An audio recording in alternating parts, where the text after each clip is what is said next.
ಒಂದು 10,000 ನಿಮ್ಮ ಕೈಯಲ್ಲಿ ಇದ್ರೆ ಸಾಕು, ಅದನ್ನ ಡಬಲ್ ಮಾಡ್ಕೊಳ್ಳೋದು ಹೇಗೆ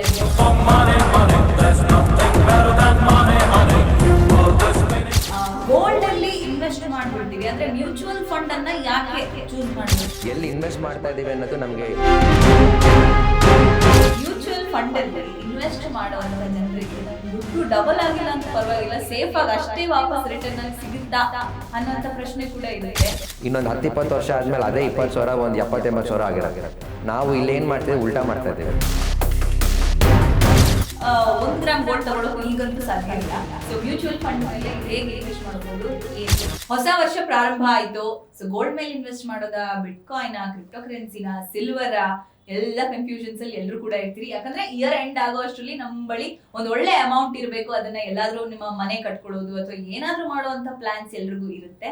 ಸೊ ಮ್ಯೂಚುವಲ್ ಫಂಡ್ಸ್ ಅನ್ನೋ ವರ್ಡ್ ಅನ್ನ ನೀವು ಅಲ್ಲಿ ಇಲ್ಲಿ ಕೇಳ್ತಾ ಇರ್ತೀರಿ. ಎಲ್ಲಿ ಇನ್ವೆಸ್ಟ್ ಮಾಡಬೇಕು, ಯಾವ್ದು ರೈಟ್ ಪ್ಲೇಸು ಅನ್ನೋ ಗೈಡೆನ್ಸ್ ಮಾತ್ರ ಸಿಕ್ಕಿರೋದಿಲ್ಲ. ಇವತ್ತಿನ ಈ ಒಂದು ಸ್ಪೆಷಲ್ ಎಪಿಸೋಡ್ ಅಲ್ಲಿ ನೀವು ಕೂಡ ಒಂದು 10,000 ನಿಮ್ಮ ಕೈಯಲ್ಲಿ ಇದ್ರೆ ಸಾಕು, ಅದನ್ನ ಡಬಲ್ ಮಾಡ್ಕೊಳ್ಳೋದು ಹೇಗೆ, ಅದು ಎಷ್ಟು ದೊಡ್ಡ ಅಮೌಂಟ್ ಆಗುತ್ತೆ, ಎಲ್ಲದ್ರ ಬಗ್ಗೆ ಡಿಟೇಲ್ ಆಗಿ ನಮ್ಗೆ ಮಾಹಿತಿಯನ್ನ ಕೊಡೋದಕ್ಕೆ ಇವತ್ತು ನಮ್ಮ ಆಫೀಸ್ ನಲ್ಲಿ ದಿಲೀಪ್ ಅವ್ರು ಜಾಯ್ನ್ ಆಗಿದ್ದಾರೆ. ಬನ್ನಿ ಅವ್ರನ್ನ ಮಾತಾಡ್ಸೋಣ. ಹಲೋ ಸರ್, ಹೇಗಿದ್ದೀರಾ? ಚೆನ್ನಾಗಿದೆ, ನಮಸ್ತೆ. ಎಲ್ಲ ವಿಜಯವಾಣಿ ವೀಕ್ಷಕರಿಗೂ ನಮಸ್ಕಾರ, ಹಾಗೆ ಹೊಸ ವರ್ಷದ ಶುಭಾಶಯಗಳು ಕೂಡ. ಸೊ ಮ್ಯೂಚುವಲ್ ಫಂಡ್ಸ್ ಅಂತ ಬಂದಾಗ ಫಸ್ಟ್ ನಮ್ಮ ತಲೆಯಲ್ಲಿ ಏನು ಬರುತ್ತೆ ಅಂದರೆ, ಎಲ್ಲಿ ಇನ್ವೆಸ್ಟ್ ಮಾಡಬೇಕು, ಯಾವಾಗ ಇನ್ವೆಸ್ಟ್ ಮಾಡಬೇಕು, ಎಷ್ಟು ಇನ್ವೆಸ್ಟ್ ಮಾಡಬೇಕು, ಹೇಗಿದೆ ರಿಸ್ಕು, ನಾವು ಹಾಕಿದ ದುಡ್ಡು ವಾಪಸ್ ಬರುತ್ತಾ ಇಲ್ವಾ. ನಾವು ಪದೇ ಪದೇ ಅವಾಗವಾಗ ನಾವು ಟಿ ವಿಲಿ, ಪೇಪರ್ಗಳಲ್ಲಿ, ಸೋಷಿಯಲ್ ಮೀಡಿಯಲ್ಲಿ ತುಂಬ ನೋಡ್ತಾನೆ ಇರ್ತೀವಿ. ಏನೋ ಒಂದು ನ್ಯೂಸ್ಗಳು ಮ್ಯೂಚುವಲ್ ಫಂಡ್ಸ್ ಬಗ್ಗೆ ಬರ್ತಾನೆ ಇರುತ್ತೆ. ಸೊ ಬಹುಶಃ ಜಾಸ್ತಿ ನ್ಯೂಸ್ ಬರೋದು ನಿಮಗೆ ಹೆದರಿಸೋದು ಅಂತ ನ್ಯೂಸೇ, ಭಯಪಡಿಸೋ ವಿಷಯಗಳೇ ಜಾಸ್ತಿ ಬರ್ತಾ ಇರತ್ತೆ. ಸೊ ನಮಗೆ ಫಸ್ಟು ವಿಷಯ ಏನು ಅಂದರೆ, ಮ್ಯೂಚುವಲ್ ಫಂಡಲ್ಲಿ ಯಾಕೆ ಇನ್ವೆಸ್ಟ್ ಮಾಡಬೇಕು ಅನ್ನೋದು ಒಂದು ಫಸ್ಟು ಥಾಟು, ಒಂದು ಫಸ್ಟು ಯೋಚನೆ, ಒಂದು ಆಲೋಚನೆ ಬಂದೇ ಬರುತ್ತೆ. ಸರ್, ಏನಂದ್ರೆ ನಮ್ಮ ಇಂಡಿಯನ್ಸಿಗೆ ಗೋಲ್ಡ್ ಮೇಲೆ, ಸಿಲ್ವರ್ ಮೇಲೆ ಒಂದು ನಂಬಿಕೆ. ಗೋಲ್ಡ್ಗೆ ಇನ್ವೆಸ್ಟ್ ಮಾಡಿದ್ರೆ ನಮ್ಗೆ ಅದು 100% ರಿಟರ್ನ್ಸ್ ಅನ್ನೋ ಅಂತ ದೃಢವಾದ ನಂಬಿಕೆ. ಮ್ಯೂಚುವಲ್ ಫಂಡ್ಸ್ ಮೇಲೆ ಯಾಕೆ ಬರ್ತಾ ಇಲ್ಲ ಅಂತ, ಇದಕ್ಕೆ ಏನು ಹೇಳ್ತೀವಿ ನೀವು? ಇದು ಗೋಲ್ಡು, ಸಿಲ್ವರು, ಆ ಥರ ಅಸೆಟ್ಸ್ ಎಲ್ಲ ನಾವು ನಮ್ಮ ಫೈನಾನ್ಷಿಯಲ್ ವರ್ಡಲ್ಲಿ ಎಮೋಷನಲ್ ಅಸೆಟ್ ಅಂತ ಕರಿತೀವಿ. ಸೊ ಅದು ಒಂದು ಸ್ವಲ್ಪ ಹೃದಯಕ್ಕೆ ತುಂಬ ಹತ್ರವಾಗಿರೋದು ಅಸೆಟ್ ಅಂತ ಹೇಳ್ತೀವಿ. ಅದಿರ್ಬೋದು, ಇಲ್ಲ ಮನೆ ಇರ್ಬೋದು. ಇವಾಗ ಪ್ರತಿಯೊಬ್ಬ ಮನುಷ್ಯಂಗೂ ಜೀವನದಲ್ಲಿ ಕೆಲಸಕ್ಕೆ ಸೇರಿದ ಮೇಲೆ ಫಸ್ಟು ಅವ್ರಿಗೆ ಆಸೆ ಇರೋದು ಏನು ಅಂದರೆ, ಒಂದು ಮನೆ ತೊಗೋಬೇಕು, ಒಂದು ಗೂಡು ಇರಬೇಕು, ನಮ್ಮದೇ ಒಂದು ಗೂಡು ಇರಬೇಕು, ಅದಾದಮೇಲೆ ಒಂದೇನೋ ಒಂದು ಕಾರ್ ಇರಬೇಕು. ಸೊ ಹಾಗೆ ಹೆಣ್ಮಕ್ಳಿಗೆಲ್ಲ ಬಂದಾಗ ಚಿನ್ನ ಅನ್ನೋದು ಪ್ರತಿಯೊಂದು ಮನೆಯಲ್ಲೂ ಪ್ರತಿಯೊಬ್ಬರಿಗೂ ತುಂಬ ಇಷ್ಟಕರವಾದ ಒಂದು ಅಸೆಟ್ ಕ್ಲಾಸ್ ಅಂತ ಹೇಳ್ತೀವಿ. ಹಾಗೆ ಎನಿವೇರ್ ನೀವು ಅಕ್ರಾಸ್ ದ ಗ್ಲೋಬ್, ಎಲ್ಲ ಪ್ರಪಂಚದಲ್ಲಿ ಯಾವುದೇ ಕಡೆ ನೀವು ನೋಡಿದ್ರೂ ಕೂಡ ಚಿನ್ನ ಅನ್ನೋದು ಬರೀ ಅವರು ರಿಸರ್ವ್ ಕರೆನ್ಸಿ ಅಂತ ಹೇಳ್ತೀವಿ ನಾವು, ಅದಕ್ಕೆ ಮಾತ್ರ ಸೀಮಿತವಾಗಿರುತ್ತೆ. ಈ ಕಡೆ ನಮ್ಮ ದೇಶಕ್ಕೆ ಬಂದಾಗ ಈ ಆರ್ನಮೆಂಟ್ಸು, ಒಡವೆಗಳಿಗೆ ಬೇಕು ಅನ್ನೋದು ಒಂದು ಯೂಸ್ ಮಾಡ್ತಾ ಇದ್ದೀವಿ. ಸೊ ಆದ್ರಿಂದಾಗಿ ತುಂಬ ಎಮೋಷ್ನಲ್ ಆಗಿ ಕನೆಕ್ಟ್ ಆಗಿರೋ ಅಸೆಟ್ಸ್ ಅಂದರೆ ನೀವು ಹೇಳ್ದಂಗೆ ಗೋಲ್ಡು, ಸಿಲ್ವರೇ. ಬಟ್ ನಾವು ಅದನ್ನು ಮ್ಯೂಚುವಲ್ ಫಂಡಿಗೆ ಒಂದು ಸ್ವಲ್ಪ ಹಿಂದೆಯಿಂದ ಕನ್ವರ್ಟ್ ಮಾಡಿಕೊಂಡು ಲಾಸ್ಟ್ ಒಂದು 5 ವರ್ಷ, 10 ವರ್ಷ, 15 ವರ್ಷ, 20 ವರ್ಷ ಆ ಥರ ರಿಟರ್ನ್ಸ್ ಎಲ್ಲ ಕಂಪೇರ್ ಮಾಡ್ಕೊಂಡು ನೋಡಿದ್ರೆ mutual funds obviously it has done extremely well. Okay, gold ಅಂದ ತಕ್ಷಣ ಒಂದು ಕಾನ್ಫಿಡೆನ್ಸ್, ಅದಕ್ಕೆ ಇನ್ವೆಸ್ಟ್ ಮಾಡಿದ್ರೆ ರಿಟರ್ನ್ಸ್ ಬಂದೇ ಬರುತ್ತೆ ಅನ್ನುವಂಥದ್ದು. ಸೊ ಮ್ಯೂಚುವಲ್ ಫಂಡ್ಸ್ ಅಂತ ಬಂದಾಗ ಯಾವ ರೀತಿ ಇನ್ವೆಸ್ಟ್ ಮಾಡಬೇಕು, ಏನು? ಈಗ ಒಂದು ಕೈಯಲ್ಲಿ ಒಂದು 10,000 ಇದೆ ಅನ್ನುವಂಥ ಅಂಶ, ಮಿನಿಮಮ್ ಟು ಮಿನಿಮಮ್ 10,000 ಇದೆ ಅಂದ್ರೆ 1 ಗ್ರಾಮ್ ಗೋಲ್ಡ್ ತಗೊಳ್ಳೋಕು ಈಗಂತೂ ಸಾಧ್ಯ ಇಲ್ಲ. ಸೊ ಮ್ಯೂಚುವಲ್ ಫಂಡ್ ಮೇಲೆ ಹೇಗೆ ಇನ್ವೆಸ್ಟ್ ಮಾಡಬಹುದು, ಏನು ಅಂತ? ಇದರಲ್ಲಿ ಇನ್ನೊಂದು ವಿಷಯ ಏನಂದ್ರೆ, ನಾವು ಗೋಲ್ಡನ್ನು ತೊಗೊಂಡು ಇಟ್ಕೊಂಡಿರ್ತೀವಿ, ಆದರೆ ನಾವು ಅದನ್ನು ಪ್ರತಿದಿನ ನಾವು ಅದನ್ನು ಹೋಗಿ ವ್ಯಾಲ್ಯೂಯೇಷನ್ ಮಾಡಲ್ಲ. ವ್ಯಾಲ್ಯೂಯೇಷನ್ ಅಂದರೆ ಅದು ರೇಟ್ ಎಷ್ಟಾಗಿದೆ ಅಂತ ನಾವು ಆ ಗ್ರಾಮ್ ಲೆಕ್ಕ ಹಾಕಿ ನಾವು ಪ್ರತಿದಿನ ನೋಡಲ್ಲ. ಯಾವತ್ತೋ ಒಂದಿನ ತೊಗೊಂಡಿರ್ತೀವಿ, 2 ವರ್ಷ ಆಗಿರ್ಬೋದು, 5 ವರ್ಷ ಆಗಿರ್ಬೋದು, 10 ವರ್ಷ ಆಗಿರ್ಬೋದು. ಅದಾದಮೇಲೆ ನಾವು ಅದೊಂದು ಸ್ವಲ್ಪ ಚೆಕ್ ರೇಟು ಅನಲೈಸ್ ಮಾಡಿದಾಗ ಸೊ ನಮಗೆ ಅವಾಗ ರೇಟಲ್ಲಿ ಒಂದು ಸ್ವಲ್ಪ ಬೆಳವಣಿಗೆ ಆಗಿರುತ್ತೆ. ಆದರೆ ನಮ್ಮ ಈ ಫೈನಾನ್ಷಿಯಲ್ ಇನ್ವೆಸ್ಟ್ಮೆಂಟ್ಸಲ್ಲಿ, ಇಲ್ಲ ಮ್ಯೂಚುವಲ್ ಫಂಡ್ಸಲ್ಲಿ, ಇಲ್ಲ ಸ್ಟಾಕ್ ಮಾರ್ಕೆಟಲ್ಲಿ, ಈ ಥರ ಫೈನಾನ್ಷಿಯಲ್ ಇನ್ವೆಸ್ಟ್ಮೆಂಟ್ಸಲ್ಲಿ ನಾವೇನು ಮಾಡ್ತೀವಿ ಅಂದರೆ, ಪ್ರತಿದಿನ ಚೆಕ್ ಮಾಡೋಕ್ಕೆ ಹೋಗ್ತೀವಿ.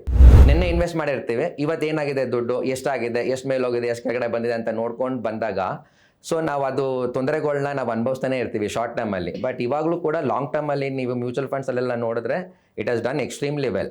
ಬಟ್ ನಾವು ಅದನ್ನು ಪ್ರತಿದಿನ ಚೆಕ್ ಮಾಡೋದಿರಲಿ, ಪ್ರತಿದಿನ ಟ್ರ್ಯಾಕ್ ಮಾಡೋದಿರಲಿ, ಅದನ್ನು ಮಾಡಬಾರ್ದು. ಸೊ ಗೋಲ್ಡಲ್ಲೂ ಹಾಗೆ, ನಿಮ್ಮದು ರಿಯಲ್ ಎಸ್ಟೇಟು, ನಮ್ಮ ಸೈಟು, ಮನೆ ವಿಷಯದಲ್ಲೂ ಅಷ್ಟೇ, ನಾವು ಎವ್ರಿ ಡೇ ಪ್ರತಿದಿನ ನಾವು ಅದನ್ನು ರೇಟ್ಸು ಕ್ಯಾಲ್ಕುಲೇಟ್ ಮಾಡಿ ವ್ಯಾಲ್ಯೂ ಎಷ್ಟಿದೆ ಅಂತ ನೋಡೋದೇ ಇಲ್ಲ. ಬರೀ ಈ ಥರ ಫೈನಾನ್ಷಿಯಲ್ ಅಸೆಟ್ಸು ಮ್ಯೂಚುವಲ್ ಫಂಡ್ಸಲ್ಲಿ ಮಾತ್ರ ನೋಡ್ತಾನೆ ಇರ್ತೀವಿ. ಸೊ ಅಲ್ಲಿದೆ ಒಂದು ಸ್ವಲ್ಪ ನಮಗೆ ಸಮಸ್ಯೆ. ಓಕೆ, ಗೋಲ್ಡ್ ಅಲ್ಲಿ ಇನ್ವೆಸ್ಟ್ ಮಾಡ್ಬಿಡ್ತೀವಿ, ಅಂದ್ರೆ ಮ್ಯೂಚುವಲ್ ಫಂಡ್ ಅನ್ನ ಯಾಕೆ ಚೂಸ್ ಮಾಡಬೇಕು? ಗೋಲ್ಡ್ ಅನ್ನೇ ಸೈಡ್ ಬದಿಗಿಟ್ಟು ಮ್ಯೂಚುವಲ್ ಫಂಡ್ ಅನ್ನ ಪ್ರಯಾರಿಟಿ ಆಗಿ ತಗೊಂಡು ಯಾಕೆ ಅದರಲ್ಲಿ ಇನ್ವೆಸ್ಟ್ ಮಾಡಬೇಕು? ಬಿಕಾಸ್ ಅದು ಸೇಫ್ಟಿ ಅನ್ನೋದು ಹಿಂದಿನಿಂದಲೂ ಬಂದಿರೋದು. ಹೌದು. ಅದನ್ನ ಹೊರತುಪಡಿಸಿ ಮ್ಯೂಚುವಲ್ ಫಂಡ್ ಫಸ್ಟ್ ಯಾಕೆ ಚಾಯ್ಸ್ ಮಾಡಬೇಕು ಜನರು ಅಂತ? ಭೂಮಿಕಾ, ಇವಾಗ ನಾವು ಯಾವಾಗಲೂ ಹೇಳ್ತಾ ಬರ್ತಾ ಇರ್ತೀವಿ ಅಸೆಟ್ ಅಲೋಕೇಶನ್ ಫಂಡ್ಸ್ ಅಂತ ನಾವು ಹೇಳ್ತಾ ಇರ್ತೀವಿ. ಅಸೆಟ್ ಅಲೋಕೇಶನ್ ಮಾಡಬೇಕು ಅಂತ. ಏನಿದೆ ಅಸೆಟ್ ಅಲೋಕೇಶನ್ ಅಂದರೆ, ಇವಾಗ ನಮ್ಮ ದೇಹಕ್ಕೆ ಎಲ್ಲ ಥರದ್ದು ಪ್ರೋಟೀನ್ಸು, ವಿಟಮಿನ್ಸು ಎಲ್ಲ ಬೇಕು. ಇವಾಗ ನಾನು ಒಂದು ಪ್ಲೇಟ್ ಊಟ ಆರ್ಡ್ರ್ ಮಾಡಿದಾಗ ಕೂಡ, ಒಂದು ಥಾಲಿ ಆರ್ಡ್ರ್ ಮಾಡಿದಾಗ ಕೂಡ ಅದ್ರಲ್ಲಿ ಚಪಾತಿನೂ ಬೇಕು, ಅನ್ನನೂ ಬೇಕು, ಸಾರು ಬೇಕು, ರಸಮ್ಮು ಬೇಕು, ಮೊಸರು ಬೇಕು, ಉಪ್ಪಿನಕಾಯಿ ಬೇಕು, ಪಲ್ಯ ಬೇಕು. ಇದೆಲ್ಲ ಸೇರಿಸಿದ್ರೆ ಒಂದು ಊಟ ಆಗತ್ತೆ. ಸೊ ಇದೇ ರೀತಿ ನಾನು ನನ್ನ ಹಣವನ್ನು ಇನ್ವೆಸ್ಟ್ ಮಾಡಬೇಕಾದ್ರೆ ಎಲ್ಲ ಒಂದೇ ಕ್ಯಾಟಗರಿಲಿ ಇನ್ವೆಸ್ಟ್ ಮಾಡೋದು ತಪ್ಪು. ಸೊ ನನ್ನ ಹತ್ರ ಇವಾಗ ಒಂದು 100 ರೂಪಾಯಿ ಇದೆ ಅಂದರೆ, ನೀವು ಹೇಳ್ದಂಗೆ ಒಂದು 10 ರೂಪಾಯಿ ಒಂದು ಗೋಲ್ಡ್ಗೆ, ಇನ್ನೊಂದು 10 ರೂಪಾಯಿ ಒಂದು ಮ್ಯೂಚುವಲ್ ಫಂಡ್ಸ್ಗೆ, ಸೊ ಇನ್ನೊಂದು 10-20 ರೂಪಾಯಿ ಒಂದು ಸೈಟ್ಗೋ, ಮನೆಗೋ, ರಿಯಲ್ ಎಸ್ಟೇಟ್ಸ್ಗೋ, ಈ ಥರ ನಾವು ಅದನ್ನು ಡೈವರ್ಸಿಫೈ ಮಾಡಿದಾಗ ಸೊ ನಮಗೆ ರಿಸ್ಕು ಕಡಿಮೆ ಆಗುತ್ತೆ. ಸೊ ನಾವೇನೇ ಇನ್ವೆಸ್ಟ್ಮೆಂಟ್ ಪ್ಲ್ಯಾನಿಂಗ್ ಮಾಡಬೇಕಾದ್ರೂ we have to spread our risk. ಒಂದರಲ್ಲೇ ನಾವು ಹೇಳ್ತೀವಿ don't put everything in one basket ಅಂತ. ಸೊ ಅದನ್ನು ರಿಸ್ಕ್ನ ಸ್ಪ್ರೆಡ್ ಔಟ್ ಮಾಡಬೇಕು. ಓಕೆ, ಮ್ಯೂಚುವಲ್ ಫಂಡ್ ಅಂತ ಬಂದಾಗ ಜನರಿಗಿರುವ ಕನ್ಫ್ಯೂಷನ್, ಎಲ್ಲಿ ಇನ್ವೆಸ್ಟ್ ಮಾಡಬೇಕು, ಯಾವುದು ರೈಟ್ ಮ್ಯೂಚುವಲ್ ಫಂಡ್ ಆರ್ಗನೈಸೇಷನ್ ಅಥವಾ ಎಲ್ಲಿ ನಾವು ಹೋಗಬೇಕು ಅನ್ನೋಂಥ ಒಂದು, ಬಿಕಾಸ್ ಅದ್ರಲ್ಲಿ ರಿಟರ್ನ್ಸ್ ಆಗುತ್ತೆ, ಅವರಿಗೆ 50 ಲಕ್ಷ ಮಾಡಿದವ್ರಿಗೆ 1 ಕೋಟಿ ರಿಟರ್ನ್ಸ್ ಬಂತಂತೆ, ಈ ರೀತಿ ಕಥೆಗಳು ತುಂಬಾ ಕೇಳ್ತಾ ಇರ್ತಾರೆ. ಆದ್ರೆ ಎಲ್ಲಿ ಹೋಗಿ ಅದನ್ನ ಇನ್ವೆಸ್ಟ್ ಮಾಡ್ಬೇಕು ಅಂತ ಹೇಳಿ ಗೊತ್ತಿರೋದಿಲ್ಲ. ಅಂಥವ್ರಿಗೆ ಏನ್ ಹೇಳ್ತೀರಿ ನೀವು ಅಂತ? ಇವಾಗ ಫಸ್ಟು ನಾವು ಇನ್ವೆಸ್ಟ್ಮೆಂಟ್ ಮಾಡಬೇಕು ಅಂತ ಡಿಸೈಡ್ ಮಾಡಿದ್ಮೇಲೆ ನಮಗೆ ಹಲವಾರು ಪ್ರಾಡಕ್ಟ್ಗಳು ನಮ್ಮ ಕಣ್ಮುಂದೆ ಬರ್ತವೆ. ಇವಾಗ FDs ಇರ್ಬೋದು, ಪೋಸ್ಟ್ ಆಫೀಸ್ ಇರ್ಬೋದು, ಇಲ್ಲ ಗೋಲ್ಡ್ ಇರ್ಬೋದು, ಇಲ್ಲ ಸೈಟ್ ತೊಗೊಳಕ್ಕಿರ್ಬೋದು, ಇಲ್ಲ ಮ್ಯೂಚುವಲ್ ಫಂಡ್ಸ್ ಇರ್ಬೋದು, ಇಲ್ಲ ಡೈರೆಕ್ಟ್ ಇಕ್ವಿಟೀಸ್ ಇರ್ಬೋದು. ಹಾಗೆ ಹಲವಾರು ಪ್ರಾಡಕ್ಟ್ಸ್ಗಳಿದೆ. ಸೊ ಅದರಲ್ಲಿ ನಮಗೇನು ಬೇಕೋ ಅದನ್ನು ತೊಗೋಬೇಕು. ಒಂದು. ಎರಡನೇದು, ನಾವು ಎಲ್ಲಿ ಇನ್ವೆಸ್ಟ್ ಮಾಡ್ತಾ ಇದ್ದೀವಿ ಅನ್ನೋದು, ನಮಗೆ ಯಾಕೆ ಇನ್ವೆಸ್ಟ್ ಮಾಡ್ತಾ ಇದ್ದೀವಿ ಅನ್ನೋದು ಕ್ಲಾರಿಟಿ ಇರಬೇಕು. ಅಂದರೆ ಇವಾಗ ನಾನು ಏನೋ ಒಂದು 10,000 ಇನ್ವೆಸ್ಟ್ ಮಾಡ್ತಾ ಇದ್ದೀನಿ, ಇದು ಏನಕ್ಕೆ ಇನ್ವೆಸ್ಟ್ ಮಾಡ್ತಾ ಇದ್ದೀನಿ ಅನ್ನೋದು ಒಂದು ಕ್ಲಾರಿಟಿ ಇರಬೇಕು. ಅದು ಬಿಟ್ಟು ಏನೋ ಸುಮ್ಮನೆ ದುಡ್ಡಿದೆ ಅಂತನೋ, ಇಲ್ಲ ಸುಮ್ಮನೆ ಒಂದು ಮ್ಯೂಚುವಲ್ ಫಂಡಲ್ಲಿ ಒಂದು ಸ್ವಲ್ಪ ದುಡ್ಡು ಹಾಕಿ ಟ್ರೈ ಮಾಡೋಣ ಅಂತನೋ, we should not try in all those things. So ಯಾಕೆ ಮ್ಯೂಚುವಲ್ ಫಂಡ್ಸ್ ಅಂತ ಹೇಳಿದ್ರೆ, ನಮ್ಮ ಫೈನಾನ್ಷಿಯಲ್ ಟರ್ಮ್ಸಲ್ಲಿ we have a word. What is it ಅಂದರೆ RRR ಅಂತ ಕರಿತೀವಿ. ಏನದು RRR ಅಂದರೆ ರಿಯಲ್ ರೇಟ್ ಆಫ್ ರಿಟರ್ನ್ ಅಂತ. What is real rate of return ಅಂದರೆ, ಇವಾಗ ಒಂದು ಎಕ್ಸಾಂಪಲ್ ಕೊಡ್ತೀನಿ ನಿಮಗೆ. ಯಾವುದೋ ಒಂದು ಎಲ್ಲೋ ನೀವು ಇನ್ವೆಸ್ಟ್ ಮಾಡಿರ್ತಾರೆ, ಅದೊಂದು ಪ್ರಾಡಕ್ಟು ನಿಮ್ಗೆ ಒಂದು 7.5% ರೇಟ್ ಆಫ್ ಇಂಟ್ರೆಸ್ಟ್ ಬರ್ತಾ ಇದೆ. ಆ 7.5% ರಿಟರ್ನಲ್ಲಿ ಇವಾಗ ನಮಗೆ ಪ್ರತಿ ವರ್ಷ ಇನ್ಫ್ಲೇಷನ್ ಅಂತ ನಾವು ಕ್ಯಾಲ್ಕುಲೇಟ್ ಮಾಡ್ತೀವಿ. ಇನ್ಫ್ಲೇಷನ್ ಏನು ಅಂದರೆ ಕನ್ನಡದ ಹಣದಬ್ಬರ ಅಂತ ಹೇಳ್ತೀವಿ. ಇವಾಗ ಪ್ರತಿ ವರ್ಷ ನಮಗೆ ನಾವು ತಗೊಳ್ಳೋ ಐಟಮ್ಸು, ನಾವು ತಗೊಳ್ಳೋ ಪದಾರ್ಥಗಳು ರೇಟು ಜಾಸ್ತಿ ಆಗ್ತಾನೆ ಇರ್ತವೆ. ಒಂದು. ನಮ್ಮ ಗೌರ್ಮೆಂಟ್ ಆಫ್ ಇಂಡಿಯಾ ಅಪ್ರಾಕ್ಸಿಮೇಟ್ಲಿ ಒಂದು ಆವ್ರೇಜ್, ನಾವು ಲಾಸ್ಟ್ ಒಂದು 10-15 ವರ್ಷ ಒಂದು ಆವ್ರೇಜ್ ತೊಗೊಂಡ್ರೆ ಒಂದು 6% ಇನ್ಫ್ಲೇಷನ್ ಕ್ಯಾಲ್ಕುಲೇಟ್ ಮಾಡಬೇಕು ಅಂತ ನಮ್ಗೆ ಎಲ್ಲದರಲ್ಲೂ ಡೇಟಾ ಇರುತ್ತೆ.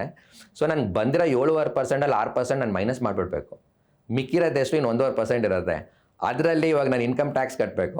10%, 20%, 30% ಟ್ಯಾಕ್ಸ್ ಕಟ್ಟಿದ ಮೇಲೆ ನನಗೆ ಎಷ್ಟು ರಿಟರ್ನ್ ಉಳ್ಕೊಳ್ಳುತ್ತೋ ಅದೇ ರಿಯಲ್ ರೇಟ್ ಆಫ್ ರಿಟರ್ನು. ಅದೇನಾರ ಪಾಸಿಟಿವ್ ಇತ್ತು ಅಂದರೆ that is a good investment. ಇವಾಗ ನನಗೆ 7% 6% ಹೋಯಿತು, ಇದೇನದು ಟ್ಯಾಕ್ಸು ಹೊಟ್ಟೋಯ್ತು, ಅದಾದಮೇಲೆ I am getting a negative return in my hand. So ಇದೆಲ್ಲ ಕಳೆದು ಕೊನೆಗೆ ನಮ್ಗೆ ಏನು ಉಳ್ಕೊಳ್ಳುತ್ತೋ ಅದೇ ಪಾಸಿಟಿವ್ ರಿಟರ್ನ್ ಇದ್ದರೆ ಅದು ಇಟ್ಸ್ ಅ ಗುಡ್ ಇನ್ವೆಸ್ಟ್ಮೆಂಟ್.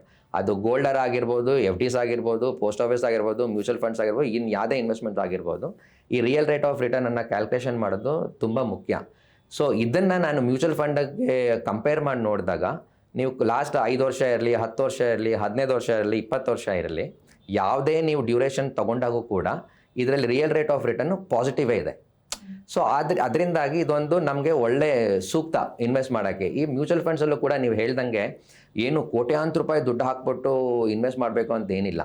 ಇವಾಗ ನಾವು 100 ರೂಪಾಯಿಂದನೂ ಇನ್ವೆಸ್ಟ್ ಮಾಡ್ಬೋದು. ಇವಾಗ ಯಾರೋ ಒಬ್ಬರು ದಿನಕ್ಕೆ ಒಂದು 1,000 ರೂಪಾಯಿ ದುಡಿತಾ ಇರ್ತಾರೆ, ಸರಿ, ಅವರು ಒಂದು 100 ರೂಪಾಯಿ ಇನ್ವೆಸ್ಟ್ ಮಾಡ್ಬೋದು. ಇಲ್ಲ ಬೇರೆ ಯಾರು ತಿಂಗಳಿಗೆ ಒಂದು 1 ಕೋಟಿ ದುಡಿತಾ ಇರ್ತಾರೆ, ಅವರು ಒಂದಷ್ಟು ದುಡ್ಡು ಹಾಕ್ಬೋದು.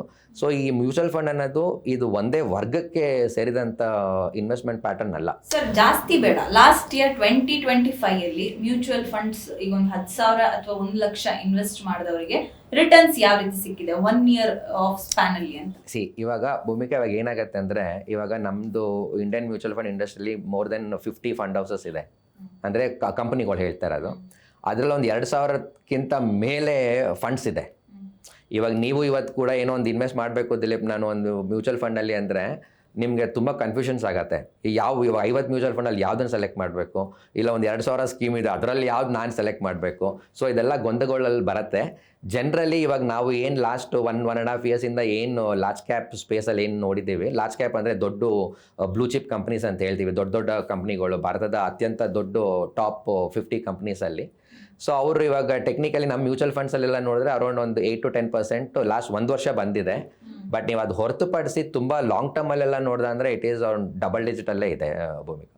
ಓಕೆ, ಸೊ ಯಾವ್ದು ರೈಟ್ ಪ್ಲೇಸ್ ಅಂತ ನಾನು ಕೇಳ್ತಾ ಇದ್ದೆ. ಈ ಗೈಡೆನ್ಸ್ ಕೊರತೆಯಿಂದ ಯಾರು ಕೂಡ ಮ್ಯೂಚುವಲ್ ಫಂಡ್ ನಲ್ಲಿ ಲಾಸ್ ಆಗಿ ಹೋಗ್ಬಿಡ್ತಂತೆ ಅಂತ ಹೇಳಿ ಒಂದಷ್ಟು ಜನ ಹೇಳೋದಿದೆ. ಸೊ ಇದಕ್ಕೆ ಏನ್ ಹೇಳ್ತೀವಿ ನೀವು? ಭೂಮಿಕಾ, ನಾವು ಏನೇ ಇನ್ವೆಸ್ಟ್ಮೆಂಟ್ ಮಾಡಬೇಕಾದ್ರೂ ನಮಗೆ ಒಂದು 2-3 things we need to consider. First we have to be very very clear ನಾವು ಏನಕ್ಕೆ ಇನ್ವೆಸ್ಟ್ ಮಾಡ್ತಾ ಇದ್ದೀವಿ ಅಂತ, ನಮ್ಮ ಉದ್ದೇಶ ಏನು, ನಮ್ಮ ಗುರಿ ಏನು. ಅದಾದಮೇಲೆ ಈ ಟೈಮ್ ಹೊರೈಸನ್ ಅಂತ ಹೇಳ್ತೀವಿ, ಡ್ಯೂರೇಷನ್ ಆಫ್ ದ ಫಂಡ್ಸ್ ಅಂತ ಹೇಳ್ತೀವಿ. ಮ್ಯೂಚುವಲ್ ಫಂಡ್ಸಲ್ಲಿ ನಮಗೆ ಒಂದು ದಿನದಿಂದ ಹಿಡಿದು ನಾವು ಕೊನೆ ಇರೋ ತನಕನೂ ಇನ್ವೆಸ್ಟ್ಮೆಂಟ್ ಮಾಡೋದು. There are different set of schemes. ನನ್ನ ಹತ್ರ ಒಂದು 10,000 ರೂಪಾಯಿ ಇದೆ, ನಾನು 2 ದಿನಕ್ಕೆ ಇನ್ವೆಸ್ಟ್ ಮಾಡಬೇಕು, 3 ದಿನಕ್ಕೆ ಇನ್ವೆಸ್ಟ್ ಮಾಡಬೇಕು ಅಂದ್ರೂ ಅದಕ್ಕೂ ಫಂಡ್ಸ್ ಇದೆ. ನಾನು 1 ವರ್ಷಕ್ಕೂ ಫಂಡ್ಸ್ ಇದೆ, 3 ವರ್ಷಕ್ಕೂ ಇದೆ, 5 ವರ್ಷಕ್ಕೂ ಇದೆ, 50 ವರ್ಷಕ್ಕೂ ಇದೆ. ನಮ್ಮ ರಿಕ್ವೈರ್ಮೆಂಟ್, ನಮ್ಗೆ ಏನು ರಿಕ್ವೈರ್ಮೆಂಟ್ ಇದೆ based on that we need to select the fund. ನೀವು ಯಾವಾಗ ಅದನ್ನು ಉಲ್ಟಾ ಸೀದಾ ಮಾಡ್ತೀರಾ, ಇವಾಗ ಲಾಂಗ್ ಟರ್ಮ್ ಹಾಕೋ ಫಂಡು ನಾನು ಒಂದು 6 ತಿಂಗಳಿಗೆ ಇನ್ವೆಸ್ಟ್ ಮಾಡ್ತೀನಿ, 1 ವರ್ಷಕ್ಕೆ ಇನ್ವೆಸ್ಟ್ ಮಾಡ್ತೀನಿ ಅಂದಾಗ ಕೈ ಸುಟ್ಕೊಳ್ಳೋ ಚಾನ್ಸಸ್ ತುಂಬ ಇರುತ್ತೆ. ಸೊ ಹಾಗೆ ನೀವು 1 ವಾರ ಇನ್ವೆಸ್ಟ್ ಮಾಡೋ ಫಂಡನ್ನ ನಾನು 10 ವರ್ಷ ಇನ್ವೆಸ್ಟ್ ಮಾಡ್ತೀನಿ ಅಂದರೆ ಅವಾಗೂ ಜಾಸ್ತಿ ರಿಟರ್ನ್ಸ್ ಬರೋದಿಲ್ಲ. ಸೊ ಒಂದೊಂದು ಡ್ಯೂರೇಷನ್ಗೆ ನಾವು ಒಂದೊಂದು ಪ್ರಾಡಕ್ಟ್ನ ಡಿಸೈನ್ ಮಾಡಿಟ್ಟಿರ್ತಾರೆ. ಸೊ ಅದನ್ನು ಕರೆಕ್ಟಾಗಿ ಅನಲೈಸ್ ಮಾಡಿಬಿಟ್ಟು ವಿ ಹ್ಯಾವ್ ಟು ಇನ್ವೆಸ್ಟ್. ಒಂದು. ಎರಡನೇದು ನಮ್ಮ ರಿಸ್ಕ್ ಕ್ಯಾಪಿಟೇಟ್ ಅಂತಲೂ ನೋಡ್ಕೋಬೇಕು. ಇವಾಗ ಫಾರ್ ಎಕ್ಸಾಂಪಲ್ ನೀವು ಇವಾಗ ಒಂದು 10 ಲಕ್ಷ ರೂಪಾಯಿ ಇನ್ವೆಸ್ಟ್ ಮಾಡಬೇಕು ಅಂದ್ಕೊಳ್ಳೋಣ, 10 ವರ್ಷಕ್ಕೆ ಇನ್ವೆಸ್ಟ್ ಮಾಡಬೇಕು ಅಂದ್ಕೊಳ್ಳೋಣ. ಇವಾಗ ಒಬ್ಬ ಇನ್ವೆಸ್ಟರು 60 ವರ್ಷ ಇರ್ತಾರೆ, ಇನ್ನೊಬ್ಬ ಇನ್ವೆಸ್ಟರ್ 30 ವರ್ಷ ಇರ್ತಾರೆ. ಇಬ್ಬರು 10 ವರ್ಷಕ್ಕೆ ಇನ್ವೆಸ್ಟ್ ಮಾಡ್ತಾರೆ. ಆದರೆ ಇಬ್ಬರು ಒಂದೇ ಸ್ಕೀಮು ಸೆಲೆಕ್ಟ್ ಮಾಡೋಕ್ಕಾಗಲ್ಲ. ಒಬ್ಬ 60 ವರ್ಷ ಇರೋರಿಗೆ ಏಜ್ ಆಗಿರೋದ್ರಿಂದ ಒಂದು ಸ್ವಲ್ಪ ಕನ್ಸರ್ವೇಟಿವ್ ಫಂಡ್ಸು ಸೆಲೆಕ್ಟ್ ಮಾಡಬೇಕಾಗತ್ತೆ. ಇವ್ರು ಇನ್ನೊಂದು 30 ವರ್ಷ ಇರೋ ಯಂಗ್ಸ್ಟರ್ಸು ಆ ಥರ ವರ್ಕಿಂಗ್ ಲೈಫಲ್ಲಿ ಇರೋರಿಗೆ, so they need to invest in a very aggressive fund. ಹೌದು. ಇವಾಗ ನಾವಿವಾಗ ಹೇಗೆ ಸೂಪರ್ ಮಾರ್ಕೆಟ್ಗೆ ಹೋದರೆ ನಿಮ್ಗೊಂದು ಅಷ್ಟು ಬ್ರ್ಯಾಂಡ್ಸು, ಅಷ್ಟು ಐಟಮ್ಸು ಸಿಗುತ್ತೋ, ಈ ಥರ ಮ್ಯೂಚುವಲ್ ಫಂಡ್ಸಲ್ಲೂ ತುಂಬ ಪ್ರಾಡಕ್ಟ್ಸು, ತುಂಬ ಫಂಡ್ ಹೌಸಸ್ ಎಲ್ಲ ಇದೆ. ಸೊ ಅದರಲ್ಲಿ ನಮಗೆ ಯಾವ್ದು ಬೇಕು, ನಮಗೆ ಯಾವುದು ಯೂಸ್ ಆಗುತ್ತೆ, ನಮಗೆ ನಮ್ಮ ದೇಹಕ್ಕೆ ಯಾವುದು ಒಳ್ಳೆಯದು, ಸೊ ಆ ಥರ ಪ್ರಾಡಕ್ಟ್ಸ್ ಮಾತ್ರ ತೊಗೊಳ್ಳೋದು ಒಳ್ಳೆಯದು. ಇವಾಗ ನಿಮಗೆ ಸೂಟ್ ಆಗುತ್ತೆ ಪ್ರಾಡಕ್ಟ್ ಅನ್ನೋದು ನನಗೆ ಸೂಟ್ ಆಗದೆ ಇರ್ಬೋದು. ಇವಾಗ ನಿಮ್ಗೆ ದೋಸೆ ಇಷ್ಟ ಇರ್ಬೋದು, ನನಗೆ ದೋಸೆ ಇಷ್ಟ ಇಲ್ಲ, ನನಗೇನೋ ಪೂರಿ ಸಾಗು ಇಷ್ಟ ಏನೋ. ಸೊ ಒಬ್ರೊಬ್ರಿಗೆ ಒಂದೊಂದು ಆ್ಯಪಿಟೈಟ್, ಒಬ್ರೊಬ್ರಿಗೆ ತಿಂದರೆ ಹೊಟ್ಟೆ ಸೆಟ್ ಆಗದೆ ಇರ್ಬೋದು. ಸೊ ಆ ಥರ every individual is different in that line. So ನಮ್ಗೆ ಏನು ಸೂಕ್ತನೋ ಅದನ್ನು ಸೆಲೆಕ್ಟ್ ಮಾಡೋದು ಒಳ್ಳೇದು. ಲ್ಯಾಂಡ್ ಮೇಲೆ ಇನ್ವೆಸ್ಟ್ ಮಾಡಿದ್ರೆ ಅದೊಂದು ಕನ್ಫರ್ಮ್ ನೆಕ್ಸ್ಟ್ ಡಬಲ್ ಆಗುತ್ತೆ, ಆ ಒಂದು ನಂಬಿಕೆ ಇರುತ್ತೆ.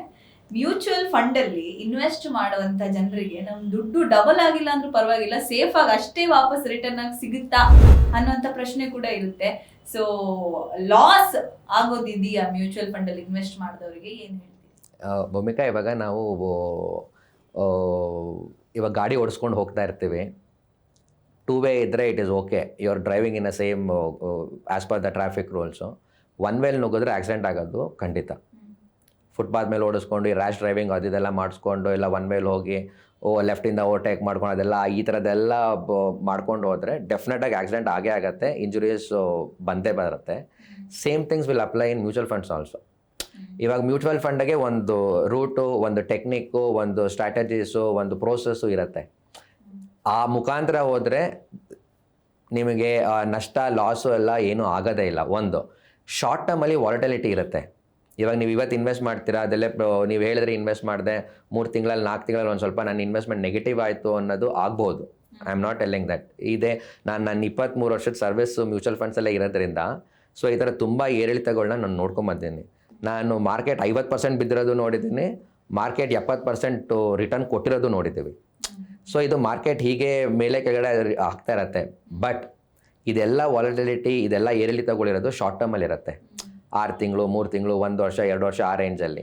ಸೊ ನಾವು ಇನ್ವೆಸ್ಟ್ ಮಾಡಬೇಕಾದ್ರೆ ಏನು ಮಾಡಬೇಕು, ಒಂದು ಲಾಂಗ್ ಟರ್ಮ್ ಒಂದು ಗುರಿ ಇಟ್ಕೊಂಡು ಮೇ ಬಿ 5 ಇಯರ್ಸ್ ಅಬೌವ್. ಇವಾಗ ನಮ್ಮ ಮಕ್ಳ ಎಜುಕೇಷನ್ಸ್ಗಿರ್ಬೋದು, ನಮ್ಮ ರಿಟೈರ್ಮೆಂಟ್ಗಿರ್ಬೋದು, ಇಲ್ಲ ಏನೋ ಕಾರ್ ತೊಗೊಳಕ್ಕಿರ್ಬೋದು, ಇಲ್ಲ ಮನೆ ತೊಗೊಳಕ್ಕಿರ್ಬೋದು. ಸೊ ಈ ಥರ ಪ್ಲ್ಯಾನ್ ಮಾಡಿಕೊಂಡು ಕರೆಕ್ಟಾಗಿ ಪ್ಲ್ಯಾನ್ ಮಾಡಿಕೊಂಡು ಕರೆಕ್ಟ್ ಸ್ಕೀಮ್ಸಲ್ಲಿ ಹಾಕಿದ್ರೆ ಡೆಫಿನೆಟ್ಲಿ ನಮಗೆ ಏನು ನಷ್ಟ ಆಗೋದು ಚಾನ್ಸಸ್ ತುಂಬ ತುಂಬ ಕಡಿಮೆ. ಒಂದು. ಎರಡನೇದು, ನಾವಿವಾಗ ನೀವು ರಿಯಲ್ ಎಸ್ಟೇಟು ಸೈಟ್ ಬಗ್ಗೆ ಹೇಳಿದ್ರೆ ಅದರಲ್ಲಿ ಡಬಲ್ ಆಗುತ್ತೆ ಹಾಗೆ ಅಂತ. ಸೊ ಮ್ಯೂಚುವಲ್ ಫಂಡ್ಸಲ್ಲೂ ಇವಾಗ ನಾವು over A period of time, ಇವಾಗ ನಾನು ರಿಟರ್ನ್ಸ್ ಎಲ್ಲ ಕ್ಯಾಲ್ಕುಲೇಟ್ ಮಾಡಿದ್ರೆ ಲಾಸ್ಟ್ 5 ವರ್ಷ, 10 ವರ್ಷ, 15 ವರ್ಷ, 20 ವರ್ಷಕ್ಕೆಲ್ಲ ಅಮೌಂಟು ತುಂಬ ಬೆಳೆದಿದೆ. ಸೊ ಒಂದಷ್ಟು ತಾಳ್ಮೆ ಇರಬೇಕು, ಮತ್ತೆ 5 ಇಯರ್ಸ್ ಮೇಲೆ ಇನ್ವೆಸ್ಟ್ಮೆಂಟ್ ಪ್ಲಾನ್ ಮಾಡ್ಕೊಂಡ್ರೆ ಒಳ್ಳೇದು ಅಂತ ಹೇಳಿ ನೀವು ಹೇಳೋದು. ಹೌದು. ಒಮ್ಮೆಗೆ ಇವಾಗ ನಾವು ಇನ್ವೆಸ್ಟ್ ಮಾಡಬೇಕಾದ್ರೂ ನಾವು 3 ಕ್ಯಾಟಗರಿ ಅಂತ ಹೇಳ್ತೀವಿ. ಒಂದು ಶಾರ್ಟ್ ಟರ್ಮ್, ಒಂದು ಮೀಡಿಯಮ್ ಟರ್ಮ್, ಒಂದು ಇನ್ನೊಂದು ಲಾಂಗ್ ಟರ್ಮ್ ಅಂತ. ಶಾರ್ಟ್ ಟರ್ಮ್ ಅಂದರೆ ಇವಾಗ ಸುಮ್ಮನೆ ಲೆಸ್ ದೆನ್ 1 ಇಯರ್, ಇವಾಗ 1 ದಿನದಿಂದ 1 ವರ್ಷದ ತನಕ ಶಾರ್ಟ್ ಟರ್ಮ್ ಅಂತ ಕನ್ಸಿಡರ್ ಮಾಡ್ತೀವಿ. ಮೇ ಬಿ ನಿಮ್ದೇನೋ ಪೇಮೆಂಟ್ಸ್ ಇರುತ್ತೆ, ಮಕ್ಕಳು ಸ್ಕೂಲ್ ಫೀಸ್ ಕಟ್ಟೋದಿರುತ್ತೆ, ಅದು ಇನ್ಸ್ಟೆಡ್ ಆಫ್ ನೀವು ಬ್ಯಾಂಕ್ ಇದು ಸೇವಿಂಗ್ಸ್ ಅಕೌಂಟಲ್ಲಿ ಇಡೋದಕ್ಕಿಂತ ಈ ಲಿಕ್ವಿಡ್ ಫಂಡ್ಸು, ಈ debt ultra short term funds ಆ ಥರ ಎಲ್ಲ ಬರುತ್ತೆ. ಸೊ ಅದರಲ್ಲಿಟ್ಟರೆ ಒಂದು ಸ್ವಲ್ಪ ಬೆಟರ್ ರಿಟರ್ನ್ಸ್ ಬರುತ್ತೆ ಒಂದು. ಸೊ ಇದೆಲ್ಲ ಶಾರ್ಟ್ ಟರ್ಮ್ಸ್ ಅಂತ ಹೇಳ್ತೀವಿ. ಮೀಡಿಯಮ್ ಟರ್ಮ್ ಅಂದರೆ 1 ವರ್ಷದಿಂದ 5 ವರ್ಷದ ತನಕ. ಫಾರ್ ಎಕ್ಸಾಂಪಲ್ ಇವಾಗ ಏನೋ ಒಂದು 4 ವರ್ಷ ಆದಮೇಲೆ ಮಕ್ಕಳು ಮದುವೆ ಮಾಡಬೇಕು, ಇಲ್ಲ ಮಕ್ಕಳು ಫೀಸ್ ಕಟ್ಟಬೇಕು, ಇಲ್ಲ ನಾನೇನೋ ಒಂದು ಫಾರಿನ್ ಟ್ರಿಪ್ ಹೋಗಬೇಕು, ಇಲ್ಲ ಒಂದು 3 ವರ್ಷ ಆದಮೇಲೆ ಒಂದು ಹೊಸ ಕಾರ್ ತೊಗೋಬೇಕು. ಸೊ ಈ ಥರ ಇದಕ್ಕೆಲ್ಲ ನಾವು we can invest in the medium term funds ಅಂತ ಹೇಳ್ತೀವಿ, ಡ್ಯೂರೇಷನ್ ಅಂತ ಹೇಳ್ತೀವಿ. ಅದು ಬಿಟ್ಟು ಇಂದು ದಿಲೀಪ್ ನಂದೆಲ್ಲ ರಿಟೈರ್ಮೆಂಟಿಗೆ ಬೇಕು, ಮಕ್ಕಳು ಮದುವೆಗೆ ಬೇಕು, ಒಂದು 15 ವರ್ಷ ಇದೆ, 20 ವರ್ಷ ಇದೆ, ಆ ಥರ ಟೈಮ್ ಹೊರೈಸನ್ ಇತ್ತು ಅಂದಾಗ ಲಾಂಗ್ ಟರ್ಮ್ ಫಂಡ್ಸ್ಗೆ ಹೋಗೋದು ತುಂಬ ಒಳ್ಳೆಯದು. ನೀವು ನೋಡಿರುವಂತಹ ಒಂದು ದೊಡ್ಡ ಡಿಫ್ರೆನ್ಸ್ ಏನು? ಈ ಮ್ಯೂಚುವಲ್ ಫಂಡ್ ಅಲ್ಲಿ ಕಮ್ಮಿ ಇನ್ವೆಸ್ಟ್ ಮಾಡಿದವರು ಇವತ್ತು ತುಂಬಾ ಅರ್ನಿಂಗ್ಸ್ ಮಾಡಿರೋರು ಎಷ್ಟು ಡಿಫ್ರೆನ್ಸ್ ನೋಡಿದೀರಿ ಮ್ಯಾಕ್ಸ್ ಟು ಮ್ಯಾಕ್ಸ್ ನೀವು ಅಂತ ನಿಮ್ಮ ಜರ್ನಿ? ಭೂಮಿಕಾ, ನಾನು ಲಾಸ್ಟ್ 23 ಇಯರ್ಸಿಂದ ಇದೇ ಫೀಲ್ಡಲ್ಲಿ ಇರೋದ್ರಿಂದ ನಾನು ಒಂದು ಎಕ್ಸಾಂಪಲ್, ಒಂದು ಇನ್ಸಿಡೆಂಟ್ ಏನಾದ್ರು ಹೇಳೋದಾದ್ರೆ, ಯಾರಾದ್ರೂ ನಿಮ್ಮ ಹತ್ರ ಇನ್ವೆಸ್ಟ್ ಮಾಡಬೇಕು ಅಂತ ಬಂದವರು ಹ್ಯೂಜ್ ಅಮೌಂಟ್ ನ ವಾಪಸ್ ತಗೊಂಡು ಹೋಗಿದ್ದು ಇದೆಯಾ? ತುಂಬ ಇದೆ, ತುಂಬ ಇದೆ. ಇವಾಗ 20 ವರ್ಷದಿಂದ ಇನ್ವೆಸ್ಟ್ ಮಾಡಿರೋರು, ನನ್ನ ಕಡೆಯಿಂದ ಎಲ್ಲ ಅಡ್ವೈಸ್ ತೊಗೊಂಡು ಇನ್ವೆಸ್ಟ್ ಮಾಡಿರೋರು ಕೂಡ ಇವತ್ತು ನಮ್ಮನ್ನು ನೆನೆಸ್ಕೋತಾರೆ. ಇವಾಗ ನಂದು ಈ ವೃತ್ತಿ ಬಂದ್ಬಿಟ್ಟು ನಾನು ಹ್ಯಾವ್ ಟೇಕನ್ ದಿಸ್ ಅದು ಒಬ್ರಿಗೆ ಒಳ್ಳೇದು ಮಾಡಬೇಕು ಅಂತಲೇ ಈ ಫೀಲ್ಡಿಗೆ ಬಂದಿರೋದು ಒಂದು. ಆ್ಯಂಡ್ ಈ ಫೀಲ್ಡಲ್ಲಿ ತುಂಬ ತೃಪ್ತಿ ಕೂಡ ಇದೆ. ಇವಾಗ ನಿಮಗೆ ಹೇಗೆ ಟೀಚರ್ಸ್ಗೆಲ್ಲ ಹೆಂಗೆ ತೃಪ್ತಿ ಇರುತ್ತೋ, ಮಕ್ಳಿಗೆ ಒಂದು ಪಾಠ ಹೇಳ್ಕೊಡ್ಬೇಕಾದ್ರೆ ಅವ್ರೊಂದು ಸ್ವಲ್ಪ ಬೆಳೆದಾದ್ಮೇಲೆ ಒಂದು ದೊಡ್ಡ ಪೊಸಿಷನ್ಗೆ ಹೋಗಿ ಒಂದು ಒಳ್ಳೆ ಹುದ್ದೆಗೆ ಸೇರಿಕೊಂಡು ಒಂದು ಒಳ್ಳೆ ಸೊಸೈಟಿಲಿ ಒಂದು ಒಳ್ಳೆ ಪೊಸಿಷನ್ಗೆ ಬಂದಾಗ ಹೇಗೆ ಖುಷಿ ಆಗುತ್ತೋ, ಇವಾಗ ನಮಗೂ ಅದೇ ರೀತಿ ಇವಾಗ ನಮ್ಮ ಕ್ಲೈಂಟ್ಸಲ್ಲಿ ಅಡ್ವೈಸ್ ತೊಗೊಂಡು ಅವ್ರು ನಾವು ಹೇಳ್ದಂಗೆ ಇನ್ವೆಸ್ಟ್ ಮಾಡ್ತಾ ಹೋಗಿ over A period of time ಒಂದು 15-20 ಇಯರ್ಸಲ್ಲಿ ಒಂದು ಒಳ್ಳೆ ದೊಡ್ಡ ಅಮೌಂಟು ಕೋಟ್ಯಾಂತರ ರೂಪಾಯಿ ಮಾಡಿದಾಗ ನಮಗೂ ಒಂಚೂರು ಖುಷಿ ಆಗುತ್ತೆ. ಇವಾಗ ಒಂದು ಸ್ಮಾಲ್ ತಿಂಗಳಿಗೆ ಒಂದು 1,000 ರೂಪಾಯಿ, 500 ರೂಪಾಯಿ, 2,000 ರೂಪಾಯಿ ನೀವು ದುಡ್ದಿದ್ದು ಅಮೌಂಟಿಂದ ಒಂದು ಸ್ವಲ್ಪನೇ ಸೇವಿಂಗ್ಸ್ ಮಾಡ್ಕೊಂಡು ಒಂದು 15-20 ವರ್ಷಕ್ಕೆ ಅದು ದೊಡ್ಡ ಮೊತ್ತ ಆಗಿರೋದು ಇದೆ. ಇವಾಗ ನೀವು ಒಂದು 5,000 ರೂಪಾಯಿ SIP ಸ್ಟಾರ್ಟ್ ಮಾಡಿ ಅದು 2.5 ಕೋಟಿ 3 ಕೋಟಿ ಆಗಿರೋದು ಇದೆ. ಬಟ್ ಏನಂದರೆ ನೀವು ಡಿಸಿಪ್ಲಿನ್ ಆಗಿ, ಇವಾಗ ನಾನು ಎಲ್ಲರಿಗೂ ಎಕ್ಸಾಂಪಲ್ ನಾನು ಕೊಡ್ತಾನೆ ಇರ್ತೀನಿ ಭೂಮಿಕಾ, ಏನು ಹೆಲ್ತು ಮತ್ತು ವೆಲ್ತು ಎರಡೂ ಶಾರ್ಟ್ ಟರ್ಮಲ್ಲಿ ಆಗಲ್ಲ. ಇವಾಗ ರಿತಿಕ್ ರೋಷನ್ನ ನೋಡಿಬಿಟ್ಟು ನಾಳೆ ಬೆಳಗ್ಗೆ ಹೋಗ್ಬಿಟ್ಟು ಜಿಮ್ಮಲ್ಲಿ ಎಕ್ಸಸೈಸ್ ಮಾಡಿಬಿಟ್ರೆ 2-3 ದಿನದಲ್ಲಿ ನನಗೆ ಒಂಥರ ಬಾಡಿ ಬರೋಕ್ಕೂ ಆಗಲ್ಲ. ಅದು it is not possible also. ಅದೇ ರೀತಿ ವೆಲ್ತಲ್ಲೂ ಕೂಡ ಇವಾಗ ಯಾರೋ ನಿಮ್ಗೆ ಹೇಳ್ತಾ ಇರ್ತಾರೆ, ನಾನು ಇಷ್ಟು 100 ರೂಪಾಯಿ ಆಗದೆ 10,000 ರೂಪಾಯಿ ಆಗೋಯ್ತು, 100 ರೂಪಾಯಿ ಆಗದೆ 1 ಲಕ್ಷ ಆಗೋಯ್ತು. ಸೊ ಅದು ಎಲ್ಲ ಸುಳ್ಳು. ನನ್ನ ಅನಲೈಸೇಷನ್ ಪ್ರಕಾರ so many misconceptions social media. ನಾನು 1,000 ಹಾಕ್ದೆ, ನಂಗೆ ಇವತ್ತು 20,000 ಆಯ್ತು ಅಥವಾ 10,000 ಆಯ್ತು, ಜಾಸ್ತಿ ಹ್ಯೂಜ್ ಅಮೌಂಟ್ ಹೇಳೋದು. ಸೊ ಇದು ನಿಜವಾಗ್ಲೂ ಮ್ಯೂಚುವಲ್ ಫಂಡ್ ಅಲ್ಲಿ ಇನ್ವೆಸ್ಟ್ ಮಾಡಿದ್ರೆ ಹಾಗಾಗುತ್ತಾ? 1 ವಾರದಲ್ಲಿ 1 ದಿನದಲ್ಲಿ ಹಾಗಾಗಲ್ಲ. ಅದೆಲ್ಲ ಸುಳ್ಳು. ಅದಕ್ಕೆ ಯಾರು ಕಿವಿನೂ ಕೊಡಬೇಡಿ, ಅದನ್ನು ಯಾರು ಕನ್ಸಿಡರೂ ಮಾಡಬೇಡಿ. ಇದನ್ನು ನಾವೆಲ್ಲ ಇನ್ವೆಸ್ಟ್ಮೆಂಟ್ ವರ್ಡಲ್ಲೆಲ್ಲ ಇದೆಲ್ಲ ನಾಯ್ಸ್ ಅಂತ ಹೇಳ್ತೀವಿ.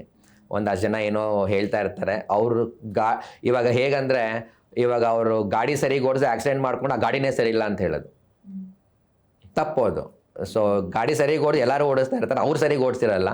ಆ್ಯಂಡ್ ಅವರು ಗಾಡಿ ಸರಿ ಇಲ್ಲ ಅಂತ ಹೇಳೋದು ತುಂಬ ತಪ್ಪು. ಯಾವ ಆರ್ಗನೈಸೇಷನ್ ಸೆಲೆಕ್ಟ್ ಮಾಡಬೇಕು ಅನ್ನೋದ್ರಲ್ಲಿ ಏನೆಲ್ಲ ಫ್ಯಾಕ್ಟರ್ಸ್ ಅನ್ನ ಒಬ್ಬ ಇನ್ವೆಸ್ಟ್ ಮಾಡೋರು ನೋಡಬೇಕು? ಆ ಆರ್ಗನೈಸೇಷನ್ ಬಗ್ಗೆ, ಮ್ಯೂಚುವಲ್ ಫಂಡ್ ಆರ್ಗನೈಸೇಷನ್ ಬಗ್ಗೆ ಏನೆಲ್ಲ ತಿಳ್ಕೊಂಡಿರ್ಬೇಕು? ಅದು ಸೇಫಾ ಅಲ್ವಾ, ಹೇಗೆ ಅವರು ಅದನ್ನ ರೆಕಗ್ನೈಸ್ ಮಾಡೋದು ಅಂತ? ಸೊ ನಾವು ಯಾವುದೇ ಮ್ಯೂಚುವಲ್ ಫಂಡ್ಸ್ ಸೆಲೆಕ್ಟ್ ಮಾಡೋಕ್ಕಿಂತ ಮುಂಚೆ ನಾನು ಮೊದಲೇ ಹೇಳ್ದಂಗೆ ಫಸ್ಟು ನಾವು ಯಾಕೆ ಇನ್ವೆಸ್ಟ್ ಮಾಡ್ತಾ ಇದ್ದೀವಿ ಅನ್ನೋದು ಕ್ಲಾರಿಟಿ ಇರಬೇಕು. ಫಸ್ಟು ಅದಕ್ಕೆ ಎಷ್ಟು ಡ್ಯೂರೇಷನ್ ಇದೆ ಅನ್ನೋದು ಕ್ಲಾರಿಟಿ ಇರಬೇಕು. ಅದಾದಮೇಲೆ ನನಗೆ ಯಾವಾಗ ದುಡ್ಡು ವಾಪಸ್ ಬೇಕು ಅನ್ನೋದು ಕ್ಲಾರಿಟಿ ಇರಬೇಕು. ಅದಾದಮೇಲೆ ಯಾವ ಸ್ಕೀಮ್ ಸೆಲೆಕ್ಟ್ ಮಾಡಬೇಕು ಅನ್ನೋ ಕನ್ಸಿಡರೇಷನ್ ಬಂದಾಗ, ಈ ಸ್ಕೀಮ್ಸಲ್ಲೂ 3 ಥರದ ಸ್ಕೀಮ್ಸ್ ಇದೆ ಭೂಮಿಕಾ. ಒಂದು ಕನ್ಸರ್ವೇಟಿವ್ ಅಪ್ರೋಚ್ ಅಂತ ಕನ್ಸರ್ವೇಟಿವ್ ಸ್ಕೀಮ್ಸ್ ಅಂತ ಇದೆ. ಅದಾದಮೇಲೆ ಒಂದು ಮೀಡಿಯಮ್ ಟರ್ಮ್ ಹೈಬ್ರಿಡ್ ಫಂಡ್ಸ್ ಅಂತ ಹೇಳ್ತೀವಿ, ಅದು ಆ ಥರ ಪ್ರಾಡಕ್ಟ್ಸ್ ಇದೆ. ಅದಾದಮೇಲೆ ಅಗ್ರೆಸಿವ್ ಅಂತ ಇರುತ್ತೆ, ಅದು ಪ್ಯೂರ್ ಈಕ್ವಿಟಿ ಸ್ಕೀಮ್ಸ್ ಅಂತ ಹೇಳ್ತೀವಿ. ಇದೆಲ್ಲ it is all based on how much equity are investing. ಇವಾಗ ಒಂದು ಪ್ರಾಡಕ್ಟ್ ನೀವು ತೊಗೊಂಡಾಗ ಈಕ್ವಿಟಿ ಎಷ್ಟು ಜಾಸ್ತಿ ಇರುತ್ತೋ ಅಷ್ಟು ರಿಟರ್ನ್ಸು ಜಾಸ್ತಿ ಇರುತ್ತೆ, ಅಷ್ಟು ರಿಸ್ಕು ಜಾಸ್ತಿ ಇರುತ್ತೆ. ಸೊ ಹೈಬ್ರಿಡ್ ಫಂಡ್ಸ್ ಅಂದಾಗ ಎರಡು ಒಂದು 50-50%, 60-40% ಆ ಥರ ಇರುತ್ತೆ. ಕನ್ಸರ್ವೇಟಿವ್ ಫಂಡ್ಸ್ ಅಂದರೆ ಸುಮ್ಮನೆ ಅದು ಈಕ್ವಿಟಿ ಇಲ್ಲದೇನೂ ಇರ್ಬೋದು, ಇಲ್ಲ ಒಂದು 15% ಈಕ್ವಿಟಿ ಅಲೋಕೇಶನ್ ಇದ್ರೂ ಇರುತ್ತೆ. ಸೊ ನಮಗೆ ರಿಸ್ಕು ಎಷ್ಟು ತೊಗೋಬೇಕು, ಎಷ್ಟು ಡ್ಯೂರೇಷನ್ಗೆ ಇನ್ವೆಸ್ಟ್ ಮಾಡ್ತಾ ಇದ್ದೀವಿ, ಯಾಕೆ ಇನ್ವೆಸ್ಟ್ ಮಾಡ್ತಾ ಇದ್ದೀವಿ, ಅದು ಮೂರು ಎಲ್ಲ ಕನ್ಸಿಡರ್ ಮಾಡಿಕೊಂಡು ಈ 3 ಕ್ಯಾಟಗರಿ ಆಫ್ ದ ಫಂಡ್ಸಲ್ಲಿ ನಾವು ಸೆಲೆಕ್ಟ್ ಮಾಡಬೇಕು. ಮ್ಯೂಚುವಲ್ ಫಂಡಲ್ಲಿ ಲಾಸ್ ಅನ್ನೋದೇ ಇಲ್ವಾ ಇನ್ವೆಸ್ಟ್ ಮಾಡಿದವರು? ಶಾರ್ಟ್ ಟರ್ಮಲ್ಲಿ 100% ಇದೆ. ಓಕೆ, ಶಾರ್ಟ್ ಟರ್ಮಲ್ಲಿ ನಾವು ಇವಾಗ ಶಾರ್ಟ್ ಟರ್ಮಲ್ಲಿ ಏನಾಗುತ್ತೆ ಅಂತ, ನಾಳೆ ಏನಾಗುತ್ತೆ ಅಂತ ನಾವು ಹೇಳೋಕ್ಕಾಗೋದೇ ಇಲ್ಲ. ಸೊ ಅಲ್ಲಿ US ಅಲ್ಲಿ ಏನೋ ಆಗುತ್ತೆ, ತಿರ್ಗಾ ಚೈನಲ್ಲಿ ಏನೋ ಆಗುತ್ತೆ, ಇಲ್ಲ ನಮ್ಮ ಇಂಡಿಯಲ್ಲಿ ಏನೋ ಆಗುತ್ತೆ. So it is based on many factors. So short ಟರ್ಮಲ್ಲಿ you cannot guess or you cannot predict ಹೀಗೆ ಆಗುತ್ತೆ ಇಷ್ಟೇ ಆಗುತ್ತೆ ಅನ್ನೋದು ಸುಳ್ಳು. ನಾವು ಸೋಷಿಯಲ್ ಮೀಡಿಯಲ್ಲಿ ನೋಡ್ತಾ ಇರ್ಬೋದು, ಏನೇ ಆದ್ರೂ nobody can time the market.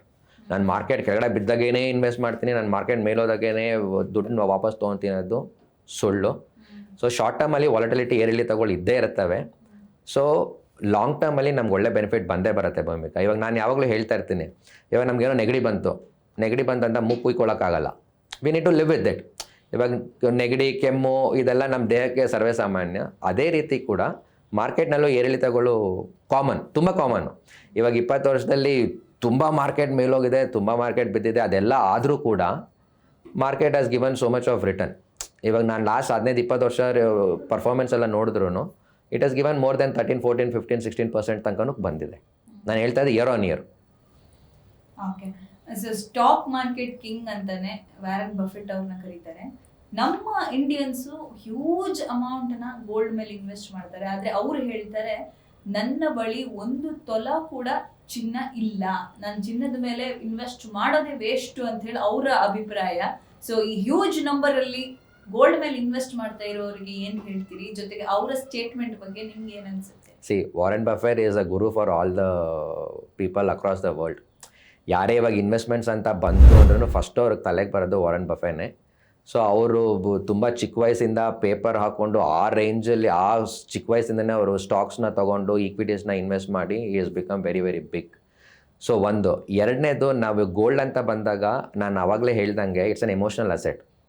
ನಾವು ಗೋಲ್ಡಿಂದ ತೊಗೊಂಡು ತುಂಬ ಏನೋ ವೆಲ್ತ್ ಕ್ರಿಯೇಟ್ ಮಾಡಿಬಿಡ್ತೀನಿ, ಕೋಟ್ಯಾಧೀಶ್ವರ ಆಗ್ತೀನಿ ಅನ್ನೋದು ನನ್ನ ಪ್ರಕಾರ ಸುಳ್ಳು. ಈಗ ಇನ್ವೆಸ್ಟ್ ಮಾಡ್ತಾ ಇರೋರಿಗೆ ಏನು ಹೇಳ್ತೀರಿ ನೀವು? ಕಡಿಮೆ ಮಾಡಿ ಅಂತ ಹೇಳ್ತೀನಿ ಅಷ್ಟೇ.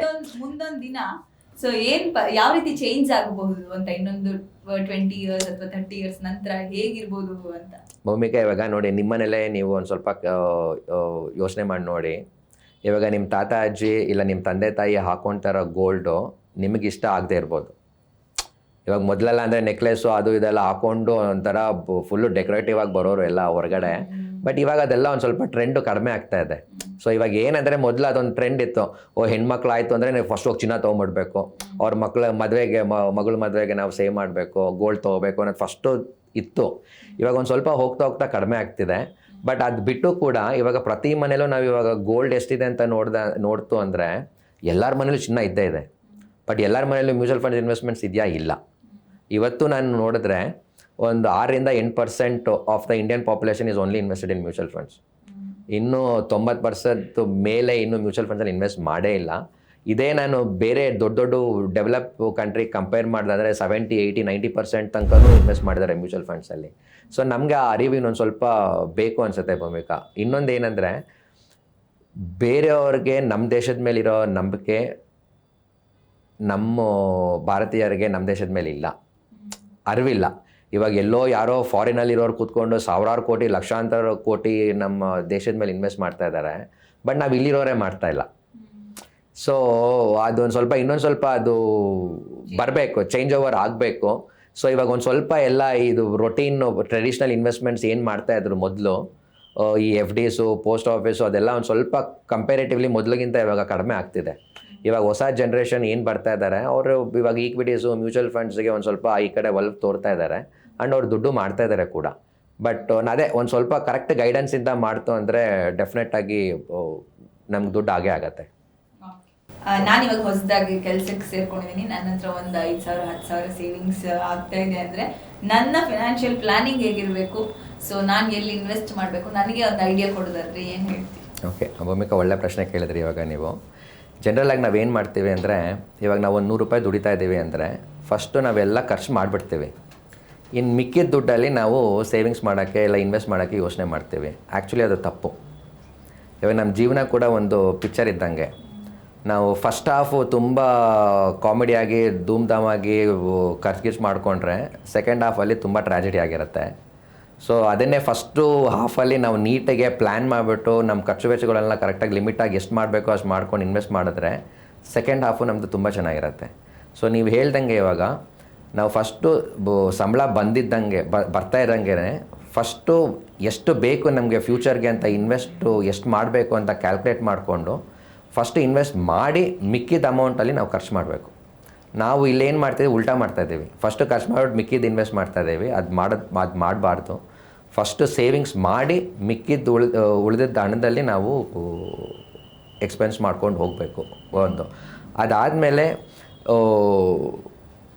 ಇವಾಗ ನಮಗೆ ಎಷ್ಟು ರಿಟೈರ್ಮೆಂಟಿಗೆ ಎಷ್ಟು ಟೈಮ್ ಇದೆ, ಅದಕ್ಕೆ ಇವಾಗ ಎಷ್ಟು ಖರ್ಚಾಗ್ತಿದೆ ನನಗೆ ತಿಂಗಳಿಗೆ, ಒಂದು 20-30 ವರ್ಷ ಆದಮೇಲೆ ಇದೆ. ಇವಾಗ ಫಾರ್ ಎಕ್ಸಾಂಪಲ್ ಇವಾಗ ನಾನು ಮಂತ್ಲಿ ಒಂದು ಮನೆ ನಡೆಸೋಕೆ ಒಂದು 20,000 ಬೇಕು ಅಂತ ಅಂದ್ಕೊಳ್ಳೋಣ.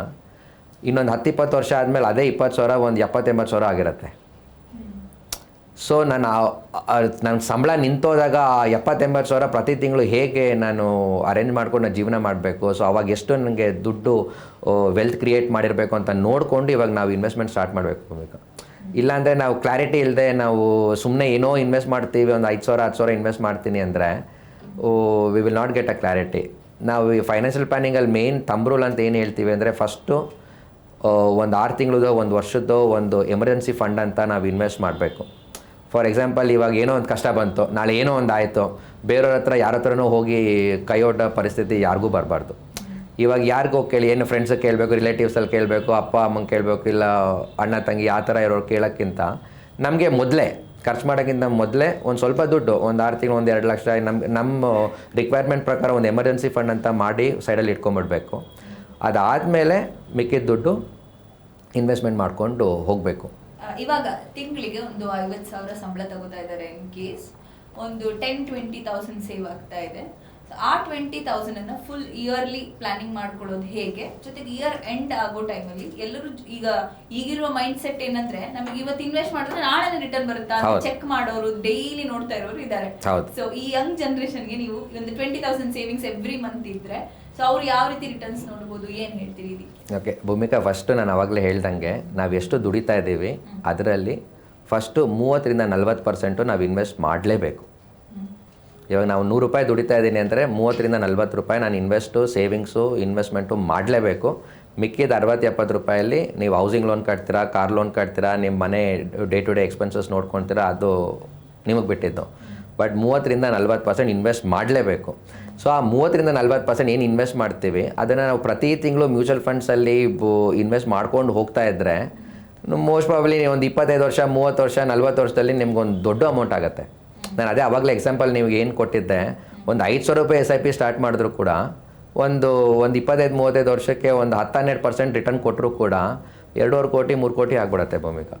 ಸೊ ಈ ದುಡ್ಡನ್ನ ನಾವು ರಿಟೈರ್ಮೆಂಟ್ಗೋ ಇಲ್ಲ ಮಕ್ಳ ಎಜುಕೇಷನ್ಗೋ ಇಲ್ಲ ಮಕ್ಕಳು ಮದುವೆಗೋ ಏನಕ್ಕಾರ ಅದು ಯೂಸ್ ಆಗುತ್ತೆ. ಬಟ್ ಒಂದೇ ಇಂಪಾರ್ಟೆಂಟ್ ಥಿಂಗ್ ಏನಂದರೆ ಬೇಗ ಪ್ಲ್ಯಾನ್ ಮಾಡಬೇಕು, ಬೇಗ ಇನ್ವೆಸ್ಟ್ ಮಾಡಬೇಕು. ಫಸ್ಟು ಮೊದಲನೇ ಸಂಬಳದಿಂದನೇ ನಾವು ಇನ್ವೆಸ್ಟ್ಮೆಂಟ್ ಸ್ಟಾರ್ಟ್ ಮಾಡಬೇಕು. ಇವಾಗೆಲ್ಲ most of the people IT BTಲಿ ಇರೋದ್ರಿಂದ ನಾಳೆ ಏನಾಗುತ್ತೆ ಯಾರಿಗೂ ಗೊತ್ತಿಲ್ಲ. ಇವತ್ತು ನೀವು ಲ್ಯಾಪ್ಟಾಪ್ ತೊಗೊಂಡು ಕೆಲಸಕ್ಕೆ ಹೋಗಿರ್ತೀರ, ಅರ್ಧ ಗಂಟೆಲಿ ಮನೆ ಕಳಿಸ್ತಾರೆ. ಸೊ ಈ ಥರ ಅನ್ಸರ್ಟಿನಿಟೀಸ್ ಇರೋದ್ರಿಂದ ಮೊದಲಂದರೆ ನಮ್ಮ ತಂದೆ ತಾಯಿಯವರೆಲ್ಲ ಗೌರ್ಮೆಂಟ್ ಜಾಬು ಏನಾದರೂ 60 ವರ್ಷ ಕೆಲಸ ಮಾಡಲೇಬೇಕಾಗಿತ್ತು, ಅದೊಂದು ಸೆಕ್ಯೂರಿಟಿ ಇರ್ತಾಯಿತ್ತು. ಇವಾಗ ಸೆಕ್ಯೂರಿಟಿನೂ ಇಲ್ಲ, ಪ್ಲಸ್ ಕಾಂಪಿಟೇಷನು ಜಾಸ್ತಿ ಇರೋದ್ರಿಂದ the lot of disruption in the entire IT segment. ಇದು IT ಅಂತಲ್ಲ, ಯಾವುದೇ ಕೆಲಸ, ಯಾವುದೇ ಪ್ರೈವೇಟ್ ಕಂಪ್ನಿ ಕೆಲಸ ಇದ್ದರೂ ಕೂಡ ಸೊ ಇರೋಷ್ಟು ದಿನ ದುಡ್ದಿದ್ದು ತಕ್ಕ ಮಟ್ಟಿಗೆ ನಾವು ಸೇವ್ ಮಾಡಿಕೊಂಡ್ರೆ ನಮ್ಮ ಮುಂದಿನ ದಿನಗಳು ಒಂದು ಸ್ವಲ್ಪ ಆರೋಗ್ಯಕರ ಆಗಿರುತ್ತೆ. ಓಕೆ, ಸೊ ಈ ಒಂದು ಸೆಷನಲ್ಲಿ ನೀವು ನಮಗೆ ಎಲ್ಲಿ ಯಾವ್ದು ರೈಟ್ ಪ್ಲೇಸು, ಸೊ ಹೇಗೆ ಇನ್ವೆಸ್ಟ್ ಮಾಡಬೇಕು, early to start is better ಅನ್ನೋ ಒಂದು ಮೆಸೇಜನ್ನು ಕೊಟ್ರಿ. ಸೊ ನೆಕ್ಸ್ಟ್ ಮುಂದಿನ ದಿನಗಳಲ್ಲಿ ಅಪ್ರೈಸಲ್ ಹೇಗಿರುತ್ತೆ ಸ್ಟಾಕ್ ಮಾರ್ಕೆಟಲ್ಲಿ ಅಥವಾ ಮ್ಯೂಚುವಲ್ ಫಂಡ್ಸಲ್ಲಿ, ಯಾವಾಗ ಡೌನ್ಫಾಲ್ ಆಗುತ್ತೆ, ನಾವು ಹೇಗೆ ಅದನ್ನ ತಗೊಳ್ಬೇಕು, ಎಲ್ಲದ್ರ ಬಗ್ಗೆ ಡಿಸ್ಕಸ್ ಮಾಡೋಣ. So thank you for joining us. ತುಂಬ ಖುಷಿ ಆಯಿತು, ತುಂಬ ನಾಲೆಜಬಲ್ ಆಗು ಕೂಡ ಆಯಿತು. ಸೊ ವೀಕ್ಷಕರಿಗೆ ಏನು ಹೇಳ್ತೀರಿ, ಇನ್ನೂ ಇನ್ವೆಸ್ಟ್ ಮಾಡದೇ ಇರೋರಿಗೆ ಒಂದು ಮೆಸೇಜ್ ಕೊಡೋದಾದ್ರೆ? ದಯವಿಟ್ಟು ನಾನು ಎಲ್ಲರಿಗೂ ಒಂದೇ ರಿಕ್ವೆಸ್ಟ್ ಮಾಡೋದು ಏನಂದರೆ, ಕಷ್ಟಪಟ್ಟು ದುಡೀರಿ, ನಿಮ್ಮ ಆರೋಗ್ಯ ಚೆನ್ನಾಗಿ ನೋಡ್ಕೊಳ್ಳಿ, ಪ್ಲಸ್ ಕಷ್ಟಪಟ್ಟು ದುಡ್ದಿರೋ ದುಡ್ಡನ್ನ ಒಳ್ಳೆ ಕಡೆ ಇನ್ವೆಸ್ಟ್ ಮಾಡಿ, ಅದು ನಿಮ್ಗೆ ಇನ್ನಷ್ಟು ಹೆಚ್ಚು ದುಡ್ಡು ತಂದು ಕೊಡಲಿ ಅಂತ ಕೇಳ್ಕೊತೀನಿ. ಮ್ಯೂಚುವಲ್ ಫಂಡ್ಸಲ್ಲಿ ಭಯ ಇಲ್ಲದೆ ದಯವಿಟ್ಟು ಇನ್ವೆಸ್ಟ್ ಮಾಡಿ. ಎರಡನೇದು, ಒಳ್ಳೆ ಮಾರ್ಗದರ್ಶನದಲ್ಲಿ ಇನ್ವೆಸ್ಟ್ ಮಾಡಿ. ಸುಮ್ಮನೆ ಇವ್ರು ಹೇಳ್ತಾರೆ ಅಂತ ಹೋಗಿ ಇನ್ವೆಸ್ಟ್ ಮಾಡಿ ಕೈ ಸುಟ್ಕೊಳ್ಳೋದು ಬೇಡ. ಕರೆಕ್ಟಾಗಿ ಪ್ಲ್ಯಾನ್ ಮಾಡಿ ಇನ್ವೆಸ್ಟ್ ಮಾಡಿ, ಲಾಂಗ್ ಟರ್ಮಾಗಿ ಇನ್ವೆಸ್ಟ್ ಮಾಡಿ. ಡೆಫಿನೆಟಾಗಿ ಒಳ್ಳೆ ದುಡ್ಡಾಗತ್ತೆ. ಎಲ್ಲರಿಗೂ ಒಳ್ಳೇದಾಗಲಿ. ಓಕೆ, ಸೊ ಇದಿಷ್ಟು ಕೂಡ ತುಂಬ ಇನ್ಫಾರ್ಮೇಟಿವ್ ಆಗಿರುವಂಥ ಒಂದು ಸಂದರ್ಶನ. ಸೊ ಮ್ಯೂಚುವಲ್ ಫಂಡ್ಸ್ ಬಗ್ಗೆ ಭಯ ಬೇಡ. ಸೊ ರೈಟ್ ಪ್ಲೇಸಲ್ಲಿ ನಿಮ್ಗೊಂದು ಪ್ಲಾನಿಂಗ್ ಇಟ್ಕೊಂಡು ಇನ್ವೆಸ್ಟ್ ಮಾಡಿದ್ರೆ, ಸೊ 5,000 10,000 ಇರಲಿ, ಅದು ನೆಕ್ಸ್ಟ್ ಫ್ಯೂಚರಲ್ಲಿ ಒಂದು 20-30 ವರ್ಷ ಆದ ನಂತರ ನೀವು ಒಂದು ಕ್ರೋರ್ಸಲ್ಲಿ ನೀವು ರಿಟರ್ನ್ಸನ್ನು ತಗೊಳ್ಬಹುದು ಅನ್ನುವಂಥ ಒಂದು ಮೆಸೇಜ್ ಈ ಸೆಷನಲ್ಲಿ. ನೆಕ್ಸ್ಟ್ ಯಾವ ರೀತಿ ಇನ್ವೆಸ್ಟ್ ಮಾಡಬೇಕು, ಅಪ್ರೈಸಲ್ಲಿ ಯಾವಾಗ ಡೌನ್ಫಾಲ್ ಆದಾಗ ಅದನ್ನು ಯಾವ ರೀತಿ ಸ್ವೀಕರಿಸಬೇಕು, ಸೊ ಏನೇನು ಮಾರ್ಕೆಟಲ್ಲಿ ಚೇಂಜಸ್ ಆಗುತ್ತೆ, ಎಲ್ಲದರ ಬಗ್ಗೆ ಮುಂದಿನ ಎಪಿಸೋಡ್ಗಳಲ್ಲಿ ನೋಡೋಣ. ನೋ ಉತ್ಪ್ರೇಕ್ಷೆ, ನೋ ಊಹಾಪೋಹ. ತಾಜಾ ಸುದ್ದಿ, ನಿಖರ ಮಾಹಿತಿಗೆ ಬ್ರೌಸ್ ಮಾಡಿ ವಿಜಯವಾಣಿ.net. QR ಕೋಡ್ ಸ್ಕ್ಯಾನ್ ಮಾಡಿ ಆಪ್ ಡೌನ್ಲೋಡ್ ಮಾಡ್ಕೊಳ್ಳಿ.